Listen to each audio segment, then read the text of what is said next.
Više hiljada građana prošetalo je od Narodne skupštine do televizije Pink u okviru 9. protesta Srbije protiv nasilja. Zgradu je čuvalo privatno obezbeđenje, a bila je kompletno prekrivena srpskom zastavom. Istovremeno protest je održan u 30 mesta širom Srbije. Dan ranije demonstranti su uglavnom sporom vožnjom na 2 sata blokirali glavne saobraćajnice u zemlji. Mi nismo iscrpili ni 10% nenasilnih metoda otpora o kojima razmišljamo, za koje znamo, za koje mislimo da će sigurno dati rezultate, ali ne želimo da odmah, vršimo strašan pritisak na građane, da vršimo jedno opterećenje ljudi, da ljudi budu opterećeni time da nešto moraju. Ne, mora da sazri svest u ljudi da ovako ne može. Predsednik Srbije rekao je da neke nemačke fondacije finansiraju građanske proteste. Nikakva prava nema da to nudi nekakav Heinrich Bell ili ne znam nijako sve, ko što nema baš prava da im uplaćuje novac u toku protesta onima koji organizuju proteste, pa šta ćete, neko uplaćuje. U kome sad? U nekim od tih fondacija iz Nemačke. Dobro. Koji uplaćuju organizatorima protesta pare, samo im napišu, a to ti nije za to, nego ti je za projekat taj i taj. A mi sisali vesla. Pre nepune 2 sedmice ministar Bratislav Gašić optužio je Nemačku da krije ubicu Olivera Ivanovića, što je zvanični Berlin odbacio kao insinuacije.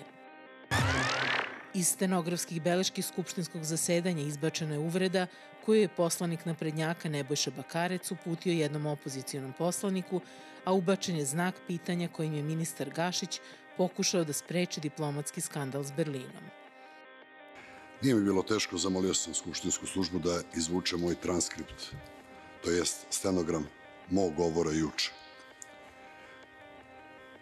Te kažem, tražili smo od nemačkih organa pod čijom je zaštitom u ovom trenutku taj čovek, znak pitanja, da vam daju podatke. Prethodno su novinari i poslanici obavešteni da stenografske beleške sa sednice više neće dobijati odmah, već tek narednog dana. Ministar Aleksandar Martinović je u Skupštini izneo niz podataka iz privatnog života studenta Pavla Cicvarića i njegove porodice. Cicvarić je bio jedan od govornika na prošlonedeljnom skupu protiv nasilja. Ovo je ispod srama. Pa kako vas nije sramota, vašeg studenta napadaju? Pa kako vas, gospođo profesorko Miščević, vašeg studenta napada, njegovu porodicu dovodi u rizik? Kako vas, gospodine ministre za ljudska i manjinska prava, što sedite tu, nije sramota što ćutite? Predsednik Srbije odustao je od namere da za Vidovdan formira narodni pokret, ali je tog dana ipak bio aktivan. Poslednji put kada su zaustavili Danila nedaleko od Podujeva, albanski policajci tražili su da po svaku cenu skine majicu na kojoj je pisalo "Predaja nije opcija". Danilo nije pristojao, onda su uperili puške u njega i pitali ime oca. On je odgovorio: "Aleksandar, to je moj tata i vaš predsednik".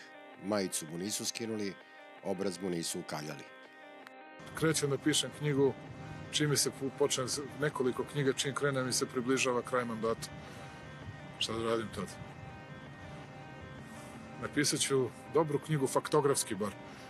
Nisam ja literarno nadaren, ali faktografski jesam. Kao što vidite, sve brojke, sve činjenice, sve toponime, sve ono kroz šta smo prolazili, posebno oko Kosova i Metohije, ali i druge stvari pamtim dobro, te će ljudi imati takve stvari da pročitaju. Biće im zanimljivo. A do tada, gledat ću još ovo malo da pomognem.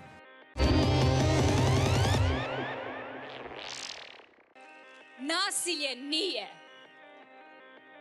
kad se taj bes kanališe u protest, u blokadu, u predstavu, pesmu, performans, kad se mi družimo, kad pevamo slogane, deremo se po ulicama, kada žene viču punim glasom, ili pišemo grafite, ili bacamo farbu, ili lupamo bubnjeve. To u čemu mi učestvujemo, dragi moji ljudi, to je odbrana ljudskih prava, odbrana plodne zemlje i zaštita prirode. To, dragi ljudi, je kolektivna nega. To ću još jednom reći, ovo je kolektivna nega. Svi mi imamo odgovornost kako ćemo se ponašati i prema sami sebi, i prema drugima, i prema državi. Tako da ja vas molim da mi ostanemo besni i da ostanemo glasni